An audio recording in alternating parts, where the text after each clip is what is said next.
रॉनवर्स में आपका स्वागत है। आज मैं रिव्यू करने जा रहा हूँ जी आई जो क्लच विद वैम्प फ्रॉम जी आई जो classified series multipurpose attack vehicle. अब इसको अगर हम उल्टा पढ़ेंगे तो व्हीकल अटैक मल्टीपर्पज़ जो कि बनाता है वैम्प। तो काफ़ी इंतज़ार कर रहा था मैं इस आइटम का, और मैं दूसरे रिव्यूज़ देखने से भी परहेज़ कर रहा था ताकि मुझे सरप्राइज़ मिले जैसे मेरे हाथ में ये आए। तो मुझे थोड़ा टाइम लगता है ये लेने में, क्योंकि ये यूएस एक्सक्लूसिव था तो मुझे अलग तरह से शिपमेंट करवानी पड़ती है। मगर आज मेरे हाथ में आ गया है और एक्चुअली मैंने 2 खरीदे हैं, तो मैं जितना डिटेल दिखा सकता हूँ उतना आपको दिखाऊँगा। और मैं कोशिश करूँगा कि मैं सिर्फ़ तारीफ़ें ही ना करूँ, क्योंकि मुझे काफ़ी ज़्यादा पसंद है जी.आई. जो के व्हीकल्स। तो सबसे पहले इसका बॉक्स देखते हैं। बॉक्स काफ़ी अच्छा और बड़ा बॉक्स है, क्योंकि ऑब्वियसली आइटम भी बड़ा है इसमें। सामने प्रोडक्ट शॉट है इसका, साइड में विंडो बॉक्स पैकेजिंग है जो कि आधी विंडो बॉक्स पैकेजिंग है। आप क्लच को खड़ा देख सकते हैं यहाँ पे। साइड पे अगर हम देखते हैं तो आपको थोड़ा सा दिखाई नहीं पड़ रहा होगा यहाँ पे, 1 मिनट। अब आप शायद इसे देख पाएंगे थोड़ा सा और ऊपर। अब दिख रहा है ना? हाँ, अब आप देख सकते हैं इसको। तो इसमें क्लच का कॉमिक शॉट है और पीछे फिर से प्रोडक्ट शॉट है, मगर पीछे एक्चुअली ये सिर्फ एक प्रोडक्ट शॉट नहीं, ये है डिटेल उन सारी चीज़ों की जो आपको इस पैकेज में मिल रही है। तो आप देख सकते हैं फिगर और उसके साथ जो भी एक्सेसरीज़ हैं, और जो कार है लिखा हुआ फिगर की हाइट 6.3 इंचेस है। और जो चीज़ें आपको साथ मिलेंगी, जेरी कैन, गन्स, हेलमेट्स वगैरह, वो सब इसमें बना हुआ है। मैं सारी चीज़ आपको अलग से भी दिखाऊंगा एक्सेसरी सेक्शन में। पैकेजिंग काफ़ी अच्छी है। मेरे वाले में थोड़ा सा निशान पड़ा हुआ है, मगर कोई बात नहीं, उतना चलता है। अब मैं इसको जल्दी ही बाहर निकाल लेता हूँ।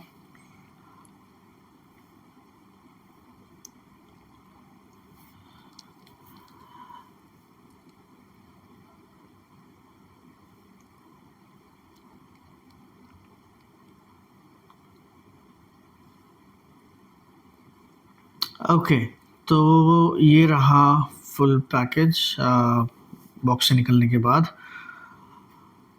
अगर आपको मेरी तरह से ही सेम प्रॉब्लम आई थी कि निकलते टाइम अटक जाता है, तो आपको ये चीज़ बता देता हूँ कि अगर आप इसको विंडो की साइड से निकालेंगे, मतलब जिस साइड पे फिगर रखा हुआ था, अगर आप इस तरफ से निकालने की कोशिश करेंगे तो अंदर इस विंडो की प्लास्टिक की वजह से वो अटकता है इस प्लास्टिक पे। मगर उसी को अगर आप दूसरी तरफ से निकालने की कोशिश करेंगे इस तरफ से, तो वो आराम से निकल जाएगा। तो अगर आपको भी वो दिक्कत है तो ये शायद आपको हेल्प करें। अब ये है सारा पैकेज, जिसमें कि आप व्हीकल भी देख सकते हैं। यहाँ पे मैंने इसके एक्सेसरीज सामने रखे हैं, अलग से बॉक्स में आता है जो इस क्लच फिगर के पीछे रखा रहता है। और यहाँ पे ये बहुत संभाल के रखा हुआ है। यहाँ से मैंने एक टेप काटा था अभी, क्योंकि ये फिक्स था यहाँ पे। मुझे एक चीज़ याद आई, जब इसका लॉन्च किया था तो लेनी जो कि डिज़ाइनिंग मैनेजर है हैसब्रो का, उसने बताया था कि इसके व्हील्स में फ़र्क है, आगे की व्हील्स और पीछे के व्हील्स में, और उसी तरह से उन लोगों ने पैकेजिंग की है, तो इसलिए उस चीज़ का ध्यान रखा जाए। तो जैसे कि आप देख सकते हैं कि ऊपर व्हील्स रखे हुए हैं, तो मतलब ये जो पीछे 2 हैं यही पीछे वाले व्हील्स होंगे, और ऑब्वियसली जो आगे 2 रखे हुए हैं ये आगे के व्हील्स होंगे।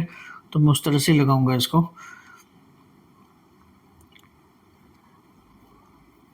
इसको पैकेज से पूरा निकाल लेता हूँ मैं, फिर आपको दिखाता हूँ क्या क्या है इसके साथ। सो ये सब चीज़ें इसके साथ आती हैं। जो खुले हुए पीसेज हैं उन सबको अगर मैं गिनूँ तो 21 पीसेज हैं सब मिला के, एक्सेसरीज वगैरह। ये रहे पीछे वाले टायर, वो रहे आगे वाले टायर, ये है M2 मशीन गन जो वैम्प के ऊपर लगने वाला है, और ये है एक फायर एक्सटिंग्विशर, ये है हैंडल बार्स जो कि यहाँ साइड पे लगेंगे ताकि जो भी बैठा होगा अंदर वो उसको पकड़ के बैठ सके।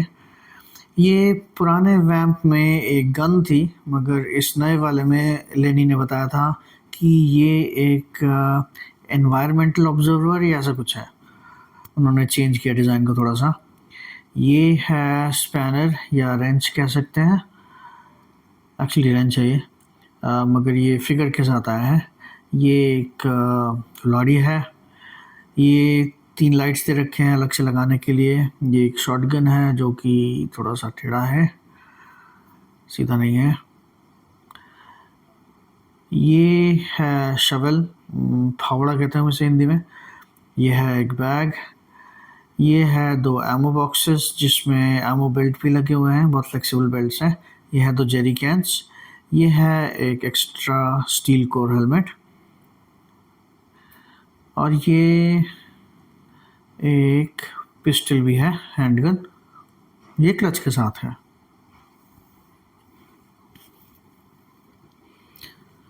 एक सेकंड, हाँ, चेक करते हुए मुझे ये समझ आया कि इस बार इन लोगों ने इस पैकेज में ये इंस्ट्रक्शन बुकलेट दी है, जो कि मेरे लिए बहुत ही दुख की बात है, क्योंकि मैं उम्मीद रख रहा था कि पुराने जी आई जो व्हीकल्स की तरह इसके साथ भी ब्लूप्रिंट आएगा, जो वाइट और ब्लू कलर के आते थे।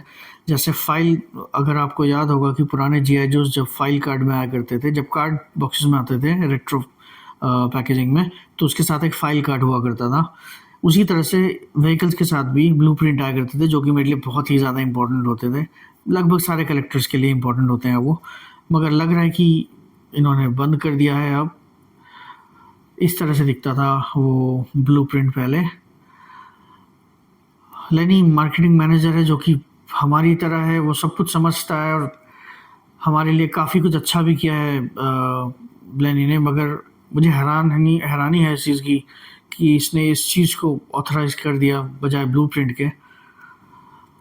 मेरे हिसाब से क्लासिफाइड सीरीज़ है जो कि जी जो उसका साइज़ बढ़ाया है और जिसमें डिटेल्स भी बढ़े हैं, मगर इसका मतलब ये नहीं ना कि जो हमारे लिए इम्पोर्टेंट चीज़ें होती थी छोटी, वो छोड़ दी जाए।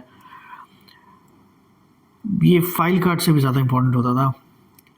मुझे वाकई में दुख है। अब काश ये ड्रैगन फ्लाई के साथ भी ना हो, क्योंकि ड्रैगन फ्लाई काफ़ी महंगा प्रोडक्ट है, और उसके साथ भी अगर इस तरह की छोटी और इम्पोर्टेंट चीज़ें इन लोगों ने छोड़ दी हैज़ब्रो ने, तो अगर कोई सुन रहा है हैज़ब्रो से, तो प्लीज़ वापस लाइए ब्लूप्रिंट को। ये काफ़ी इम्पोर्टेंट चीज़ था हम कलेक्टर्स के लिए। हैरानी की बात है कि आप लोगों ने इस चीज़ को बंद कर दिया है। पर चलिए, मैं इसको सारा सेटअप करके दिखाता हूँ आपको, वैम को। सारे पीसेस को एक साथ लगाने के बाद कैसा दिखता है। मुझे 1 मिनट दीजिए।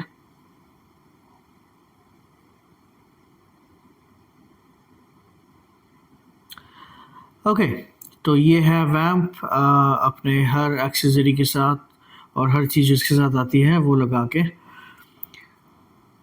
जब आप सारे पीसेस लगाते हैं तो कुछ चीज़ें ध्यान रखने वाली हैं, जैसे कि जब आप ये ऊपर वाले लाइट्स लगाते हैं, तो जहाँ पे भी ये चीज़ें लगने वाली है ना लाइट, वहाँ पे देखिए थोड़ा सा एक उभार सा है, एक लाइन सी आई है। आपको फोकस करके दिखाता हूँ मैं अभी, शायद आप अब देख पाएँ। देखिए ये जो एक लाइन सी है ना, ये उभार सा है, जिसकी वजह से ये लाइट्स एग्जैक्टली फिट होती हैं यहाँ पे। तो उन जगहों को देख के वहाँ पे क्लिक कीजिएगा इसको, तो आवाज़ के साथ वो फिट हो जाएगा। और जब ऊपर वाले आप लगाएंगे तो आपको विंडशील्ड को थोड़ा सा आगे धक्का मारना पड़ेगा, क्योंकि ये खुलता है। जब आप लाइट्स लगा लेंगे तो वो वापस अपनी जगह पे बैठ जाएगा, ऐसे। ठीक है, और बाकी चीज़ें सब ठीक अपनी जगह पे हैं। कुछ चीज़ें मैंने शुरू में नोटिस की, और वो हैं, दिखाता हूँ आपको। ये जो जेरी कैन्स हैं, जो पुराना वैम्प था उसमें ये पूरी तरह से अटक जाया करते थे, तो आप उसको लेके खेलें या जो चाहे करें वो अटके रहेंगे। इसमें ये ढीले हैं, मतलब लूज़ हैं, ये टिकते नहीं हैं। और थोड़ी अजीब सी बात है ये, क्योंकि एक्चुअली डिज़ाइन बेटर होना चाहिए यहाँ पे, पर ऐसा है नहीं। और यहाँ पे जो एमो बॉक्स भी आप देखेंगे ना, ये एमो बॉक्स रखने की जगह इन लोगों ने दी है, मगर जब आप उसको जगह पे रखते हैं जिस तरह से उन लोगों ने रखने को बोला है, तो देखिए ये सीधा नहीं बैठा हुआ, क्योंकि ये टिकता नहीं है। इसमें फिक्स करने का कोई तरीका नहीं है। इसमें बहुत छोटी सी चीज़, जैसे एक फुट पेग होता है ना एक्शन फिगर्स के स्टैंड्स पे, वैसा एक छोटा सा अगर पेग दे देते इन बॉक्सेस के नीचे, तो वो अटक सकते थे यहाँ पे। क्योंकि ये कुछ ऐसी इंपॉर्टेंट चीज़ें हैं जो कि गाड़ी के बाहर गिरती ना रहे, क्योंकि ऑब्वियसली वो गन के साथ अटैच्ड है। और अगर मैं इसको हिलाता हूँ, देखिए जेरी कैन्स भी हिल रहे हैं, ये बॉक्सेस भी हिल रहे हैं। ऐसा होना नहीं चाहिए, ये थोड़े से फिक्स होने चाहिए थे। अच्छी चीज़ नहीं है यहाँ पे। और अगर हम डिटेल्स पे जाएँ तो गाड़ी काफ़ी ज़्यादा डिटेल्ड है। आप छोटे से छोटी चीज़ों पे देखेंगे जो लैचेस वगैरह बने हुए हैं, इसमें जो मार्किंग्स हैं, जो प्रिंट्स हैं, हर तरह के फुट पेग्स वगैरह या स्टैंड्स वगैरह या हुक वगैरह। अगर आप अंदर डैशबोर्ड भी देखते हैं तो यहाँ पे स्पीडोमीटर बना हुआ है। स्टीयरिंग ये घूमता है मगर ये व्हील्स के साथ अटैच नहीं है, तो व्हील्स नहीं घूमते साथ में। अंदर सारी डिटेल्स अच्छे से दी गई हैं इस वाली कॉकपिट में। व्हील्स थोड़े से लूज़ होने की वजह से ऐसे हिलते हैं, मगर वो एक्चुअली स्टीयरिंग के साथ नहीं हिल रहे हैं, ना ही वो लेफ़्ट और राइट जाते हैं। एक और अच्छी चीज़, बहुत ही अच्छी चीज़, वो है ये शॉक एब्ज़ॉर्बर। ये काफ़ी अच्छा शॉक एब्ज़ॉर्बर है जो काफ़ी ज़्यादा ट्रैवल करता है, मतलब काफ़ी ज़्यादा गैप है इसमें शॉक एब्ज़ॉर्बर में। तो ये बहुत अच्छी चीज़ इन्होंने डाली है। अब हम बात करते हैं एक्शन फिगर है क्लच, उसके बारे में, फिर हम वापस आते हैं वैम्प पे। तो ये है क्लच। अगर आप इसका बायो देखेंगे तो उसमें लिखा हुआ है कि ये मैकेनिक है, हर तरह का मैकेनिकल काम जानता है, जो कि अपने बालों में भी मोटर ऑयल लगाता है, जो कि देख के भी लग ही रहा है। और बहुत अच्छी चीज़ है कि इसका जो हेड स्कल्प्ट है, जो तराशा है इन लोगों ने, फोकस पे देखिए, ये बहुत ही अच्छा किया है। और ओवरऑल जो बॉडी में भी जो भी चीज़ें इन लोगों ने डिटेल्स बनाई हैं वो काफ़ी बारीक है। जैसे कि अगर आपको इसका टैटू दिखेगा फोकस करके, ये बहुत पुराने ज़माने के 50s के पोस्टर्स की तरह है। Focus focus, okay. तो ये है टैटू जो कि काफ़ी डिटेल में बना हुआ है। इसके पास एक फ्लैश लाइट है, टॉर्च है, ये गैप है उसका रेंच रखने के लिए, ये शायद स्क्रू ड्राइवर या पेन ऐसा कुछ है। ये भी साथ में कुछ औजार है, यहाँ पे एक पाउच है। ओवरऑल पूरी तरह से इसमें हर जगह पे आप देखेंगे कुछ ना कुछ डिटेल्स हैं। तो क्लासिफाइड सीरीज़ है तो ऑब्वियसली इन लोगों ने मोस्टली सारे क्लासिफाइड सीरीज़ में डिटेल्स बहुत अच्छे दिए हैं। इन लोगों ने छोटे स्केल से बड़े स्केल में लाते हुए सारे डिटेल्स बदले हैं। पुराने जी.आई. जोस में भी डिटेल होते थे उस टाइम के हिसाब से, मगर इनमें काफ़ी ज़्यादा है। तो अगर मैं स्कल्प्ट और पेंट दोनों की बात करूँ, दोनों काफ़ी अच्छे से किए गए हैं। इसके टैटूज़ भी काफ़ी बारीक तरह से बनाए हुए हैं। अगर आपने पुराना एक फिगर देखा था रॉक एंड रोल नाम का क्लासिफाइड सीरीज़ में, उसके भी टैटूज़ इसी तरह से काफ़ी अच्छे थे। तो फोकस फोकस, गाड़ी नहीं, हाथ पे फोकस, ओके। तो ये टैटूज़ काफ़ी अच्छे से बने हुए हैं। देखिए पाउचेस और बेल्ट्स वगैरह, सारी डिटेल्स काफ़ी अच्छी हैं। पेंटिंग को मैं 9 दूंगा यहाँ पे, क्योंकि थोड़ा बहुत यहाँ पे आप देख सकते हैं मगर इतना ज़्यादा कुछ भी नहीं है, इसलिए 9। अगर आप स्कल्पटिंग की बात करें कि कैसे तराशा गया है, तो इसको और इसके एक्सेसरीज़ वगैरह हर चीज़ को हम लोग नोटिस करेंगे, क्योंकि एक्सेसरीज़ में इसके फोकस, इसके साथ एक हेलमेट आता है, जो कि जैसे कि मैंने कहा स्टील कोर का हेलमेट है, जो पुराने फिगर्स के साथ भी एक आया था स्टील कोर फिगर्स पे। मगर ये वाले पे अगर मैं आपको फोकस करके दिखाऊं, क्यों नहीं हो रहा आज, आ जाओ।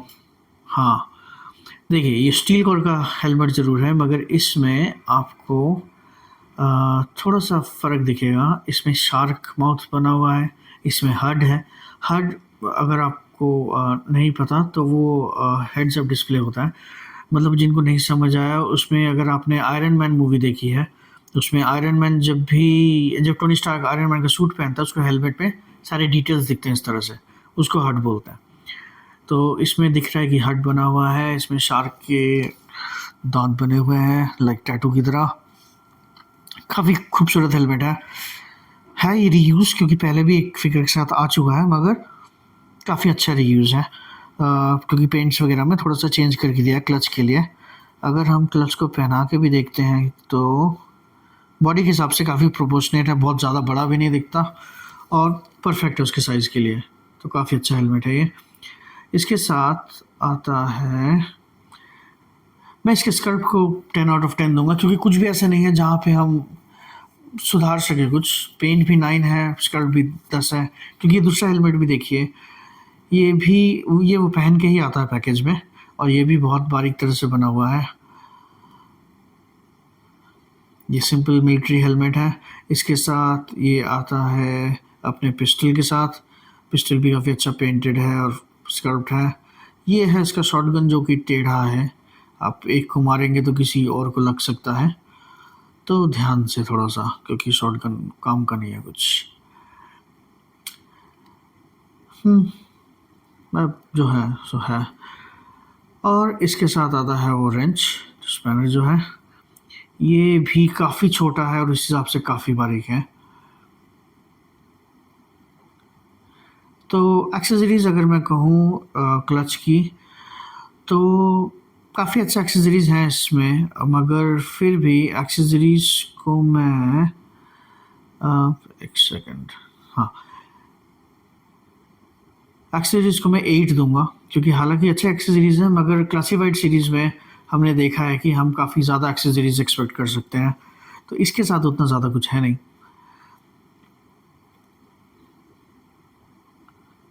पर जो भी है काफ़ी अच्छा है, सिवाय शॉटगन के जो कहीं और गोली मारता है। अब आते हैं वापस वैम्प पे। तो जैसे कि मैंने कहा था, वैम्प की डिटेल्स काफ़ी अच्छे हैं। जैसे कि इन्होंने खासकर ये सस्पेंशन ऐड किया है, काफ़ी अच्छा। इसमें ये हुक्स लगे हुए हैं जो कि अलग पीस है, ये चिपका हुआ नहीं है, अलग टोइंग हुक्स लगे हुए हैं इसमें। हाँ देखिए, अगर आप देखेंगे तो इसमें एक विंच भी है, ये विंच निकलता है ऐसे किसी और गाड़ी या किसी और चीज़ में लगाने के लिए, मगर ये मैन्युअली वापस चला जाता है इस तरह से। और इसके साथ जैसे कि आपने देखा, ये जो पुराने वैम्प के डिज़ाइन के हिसाब से इन लोगों ने सेम इसमें वो शॉवेल लगाया है, बैग लगाया है, तो ये बहुत अच्छी चीज़ है कि इन लोगों ने सेम डिज़ाइन को थोड़ा सा और डिटेल करके क्लासिफाइड सीरीज में बनाया। अच्छा, इसमें एक और चीज़ है, जो आप इंजन कंपार्टमेंट खोलते हैं तो इसमें काफ़ी बड़ा एक इंजन है, मेरे ख्याल से ये कोई सुपर चार्ज्ड इंजन है, पर पता नहीं, कुछ फ्यूचरिस्टिक हो सकता है, क्योंकि है तो जी आई जो का हिस्सा, तो मुझे पता नहीं है किस तरह का है। और ये अच्छे से क्लिक करके बंद हो जाता है। यहाँ पे देखिए कि ये जो रियर व्यू मिरर हैं, ये बिल्कुल एक्चुअल मिरर जैसे दिखते हैं। हालांकि होगा तो ये स्टिकर किसी टाइप का, मगर जितना अच्छा स्टिकर है वो बिल्कुल कांच की तरह, आप शीशे की तरह देख सकते हैं पीछे की तरफ। और अंदर अगर आप देखते हैं कॉकपिट में, यहाँ पे काफ़ी अच्छे डिज़ाइन है। देखिए यहाँ पे रेडियो भी बनाया है इन लोगों ने, स्टिकर है वैसे तो, और एक टॉर्च और बना हुआ है, फ्लैश लाइट, मगर ये स्टिकर नहीं है, एक्चुअली पेंटेड है। इसके अंदर एक गियर शिफ्ट भी है, देखते काम करता है कि नहीं, काम नहीं करता है, मैं हिलाने की कोशिश कर रहा था पर यूज़ करता नहीं है वो, मगर है, डिटेल्स हैं उसमें। सीट्स देखिए काफ़ी अच्छे से बनी हुई हैं, काफ़ी अच्छे से पेंटेड भी हैं। इसमें और भी छोटी छोटी काफ़ी सारी चीज़ें लिखी हुई हैं जो कि एक्चुअली स्टिकर नहीं है। अब अगर आप ये गन देखते हैं जो M2 मशीन गन है, इसमें मैं चाहूँगा कि अगर थोड़ा सा एटलीस्ट पेंट का वॉश होता ना तो बेटर होता, क्योंकि फिर वो देखने में थोड़ा मेटल जैसा लगता।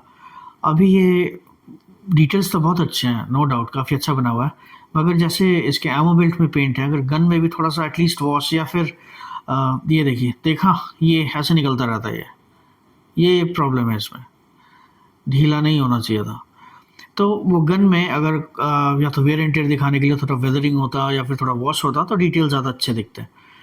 अब सोचिए ये वैम्प गाड़ी है, अगर मिलिट्री की कार है, ये रेगिस्तान में जाएगी या जंगलों में जाएगी और इसमें से टूल बॉक्स या जेरी कैन गिरते रहें, तो क्लासिफाइड सिटी में इस तरह की गलतियाँ देखना थोड़ा-सा अच्छी बात नहीं है। क्योंकि जो भी हो, पहले से इन लोगों ने हर चीज़ को अच्छा बनाया है। जो भी पुराने सीरीज़ की गाड़ियाँ थी और फिगर्स थे, उन सबको इन लोगों ने बेटर बनाया यहाँ पे। मगर उसके साथ अगर इस तरह की गलतियाँ होती हैं, तो जो ज़्यादा इम्पोर्टेंट चीज़ें हैं, उन पे ध्यान रखना ज़रूरी है। और सबसे बड़ी इम्पोर्टेंट चीज़ें इन्होंने नहीं ध्यान दी है, वो ये है कि ये जो गनर है, वो गन को पकड़ के बैठेगा या खड़ा कहाँ पे होगा? कहाँ? लटकेगा वो आसमान में? नहीं ना, पैर रखने के लिए कोई जगह नहीं है। अगर आप कोशिश भी करेंगे इसको बम्पर पे खड़ा करने की, वो नहीं हो पाता, क्योंकि ऑब्वियसली वो गनर है, वो कैसे खड़ा होगा वहाँ पे?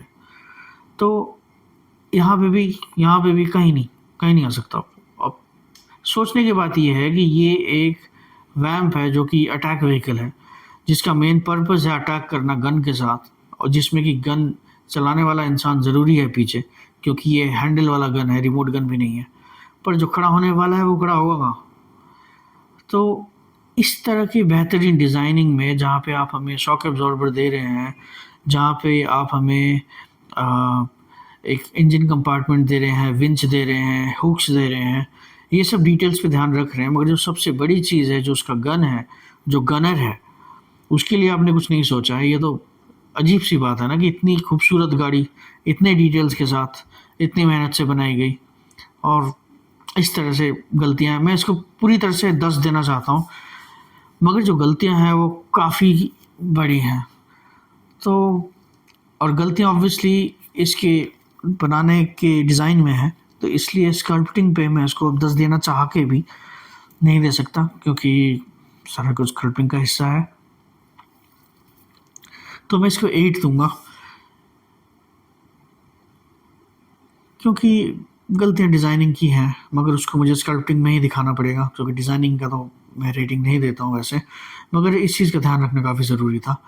ओवरऑल इस गाड़ी में बॉडी पे पेंट नहीं है, मगर जो जैसे पेंट्स आप इसमें देख रहे हैं फिगर में, इसमें काफ़ी पेंट है, मगर जो उसको मैं पेंटिंग में 9 दे रहा था, मगर इस जो कार है, इसकी में पेंटिंग की अगर बात करते हैं, तो हालांकि बॉडी प्लास्टिक कलर्ड है, जो ग्रीन कलर का प्लास्टिक है, मगर उसके ऊपर जो चीज़ें छोटी छोटी इन्फॉर्मेशन है, जैसे कॉशन लिखा हुआ है यहाँ पे, जैसे अगर आप देखेंगे यूनाइटेड स्टेट्स, और ये जो जी.आई. जो का लोगो है, ये सब चीज़ें स्टिकर्स, डीकॉल या वाटर स्लाइड, ऐसा कुछ नहीं है।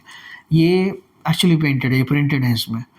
तो इन छोटी चीज़ों को, और ये जो था, ये इतना छोटा है कि मैं एक्चुअली नॉर्मली देख भी नहीं सकता इसको, शायद किसी मैक्रो मोड में दिखे, मगर ये काफ़ी डिटेल्ड है।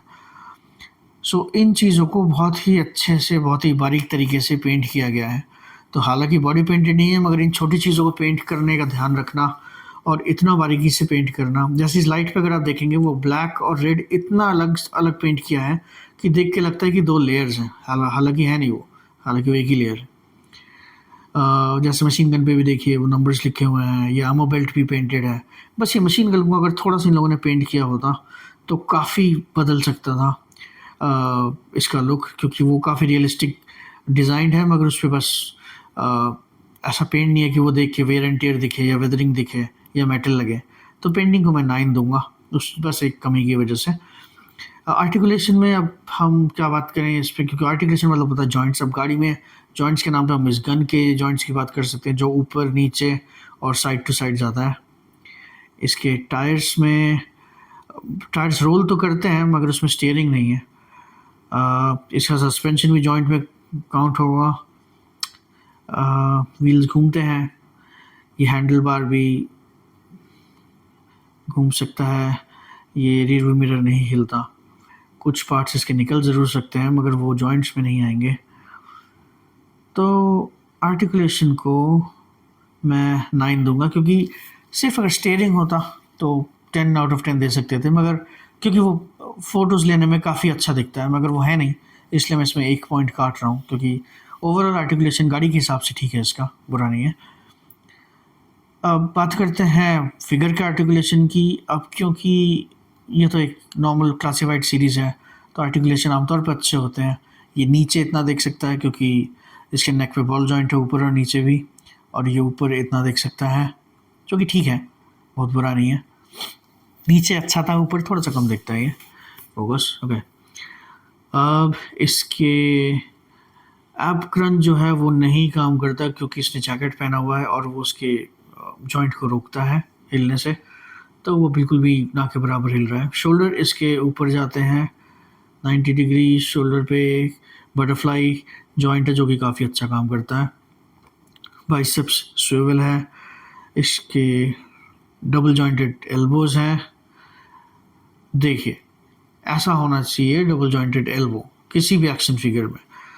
जब पुराने टाइम में जीआई जो लॉन्च हुआ था उसमें भी उस टाइम के हिसाब से काफ़ी अच्छे जॉइंट्स थे, और इन्होंने आज के हिसाब से भी वो मेंटेन किया। रिस्ट भी हिंज जॉइंट और रोटेशन दोनों है, कमर रोटेट करती है, हिप्स इसके इतना खुलते हैं, एक पैर थोड़ा सा उसके सामान की वजह से अटक रहा है मगर फिर भी उसमें गैप है काफ़ी, तो वो मूव अच्छा कर सकता है।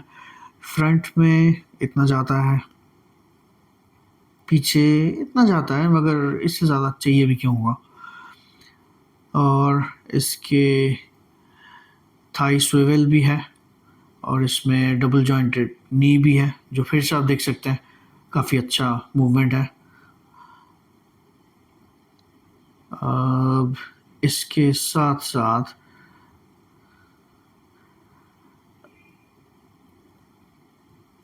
जब ये आए थे उस टाइम पे भी, तब भी मास्टर्स ऑफ द यूनिवर्स और ट्रांसफॉर्मर के बाद जीआई जो रिलीज हुए थे, उस टाइम के हिसाब से भी सबसे ज़्यादा आर्टिकुलेशन इन्हीं में होता था, और आज भी सबसे अच्छा आर्टिकुलेशन और प्रॉपरली किए हुए आर्टिकुलेशन भी आप किसी में दिखेंगे।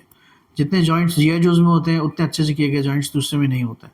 तो जीआई जोज इस आर्टिकुलेशन में इसको 9 देता हूँ, 10 में से 9। 10 इसलिए नहीं क्योंकि ये जो जैकेट की वजह से इसकी अपर बॉडी अटकती है। मैकफार्लेन की तरह अगर ये थोड़े नरम मटेरियल का जैकेट बनाते हैं तो वो मूवमेंट भी अच्छी हो सकती थी, मगर ये फिगर बहुत ही अच्छा है। एक्सेसरीज जैसे मैंने आपको दिखाया था, कुल मिला के 22 नहीं, एक्चुअली एक फिगर का था, 21 पीसेस में आया था ये। सब मिला के एक्सेसरीज और पीसेस मिला के 21 था। तो एक्सेसरीज में मैं 8 देता हूँ फिगर को, गाड़ी को, सॉरी, फिगर को भी 8, क्योंकि एक्सेसरीज इसकी बहुत अच्छे से अटकती नहीं है। अब अगर एक्सेसरीज हैं जो ढंग से काम नहीं करता तो उसका खास फ़ायदा नहीं है ना। और फन फैक्टर में बात करें तो, क्योंकि ये गाड़ी है बहुत ही टाइम से वेट की गई गाड़ी है, मैं कहूँगा कि हर जीआई जो क्लासिफाइड सीरीज़ पसंद करने वाले के लिए सबसे ज़्यादा वेटेड गाड़ी ये और हिस टैंक ही होगा। तो किसी तरह से बचपन में मुझे कभी भी पुराना वाला वैम्प मिला नहीं था, तो इसके लिए मैं काफ़ी इंतज़ार कर रहा था। बस ये है कि कुछ एक चीज़ें मुझे थोड़ा सा अभी भी दुखी कर रही है, जैसे कि इसका ब्लूप्रिंट नहीं है साथ में, और कुछ एक नुक्स जो इसके साथ हैं, जैसे कि इसके पीछे थोड़ी सी लूज़ हैं, इसके गन में गनर की जगह नहीं है। मगर ओवरऑल काफ़ी अच्छी गाड़ी है ये। मैं हर चीज़ को सिर्फ बुराई तो नहीं करना चाहता, क्योंकि जो अच्छी चीज़ है वो है। तो मैं फ़न फैक्टर को इसके 8 दूंगा, क्योंकि अगर चीज़ें ना गिरती पड़ती यहाँ वहाँ से तो और फ़न फैक्टर ऊपर हो सकता था। अगर मैं वैल्यू फॉर मनी की बात करूँ तो मैं कहूँगा कि ये 10 हो सकता था, क्योंकि काफ़ी अच्छा पैकेज है ये फिगर और कार का। मगर जो कमियां हैं उसकी वजह से ऑब्वियसली, चाहे $99 का है, फिर भी कमियां तो कमियां हैं ही उसमें। उसके साथ मुझे एक्स्ट्रा शिपिंग भी लगती है क्योंकि मैं यूएस के बाहर रहता हूँ, मगर मेरे पास फॉरवर्डिंग सर्विस है जिसमें थोड़ा एक्सपेंसिव पड़ता है, पर फिर भी एक्सक्लूसिव था तो मेरे लिए थोड़ा सा महंगा पड़ा ये।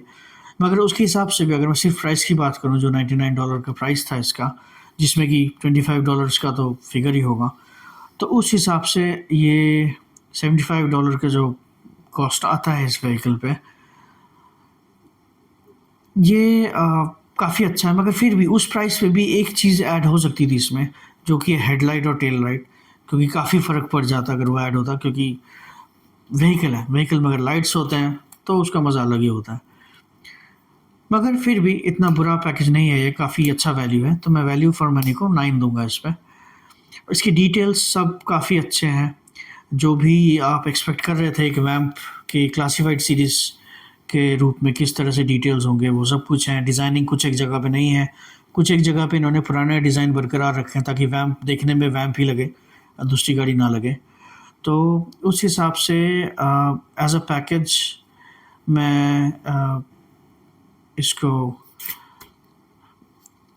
जो भी डिटेल्स हम एक्सपेक्ट कर रहे थे उसके साथ होने की वजह से और एक बहुत ही अच्छा फिगर होने की वजह से साथ में जो ओवरऑल रेटिंग मैं देना चाहता हूँ सारे एक्सेसरीज और सारे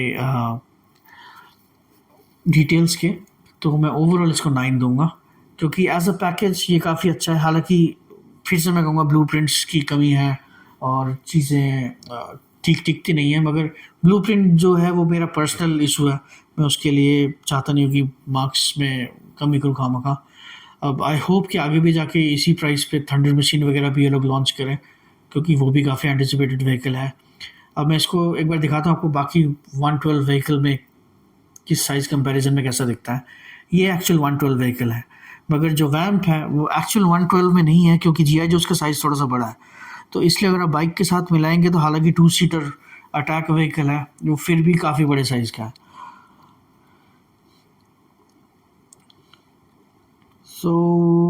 इस सेट में अगर हम देखते हैं तो ये सेट 112 के हिसाब से थोड़ा सा बड़ा है। काश ये लोग इस तरह के और भी व्हीकल्स निकालें और इसी रेंज में निकालें, ज़्यादा महंगे ना करें क्योंकि थंडर मशीन वगैरह भी इसी साइज़ में थी। दैट्स इट आज के लिए। प्लीज़ मेरे वीडियोस को लाइक या डिसलाइक कीजिए और चैनल को सब्सक्राइब कीजिए और शेयर कीजिए ताकि मेरे चैनल को सपोर्ट मिले। Thank you and have a nice day.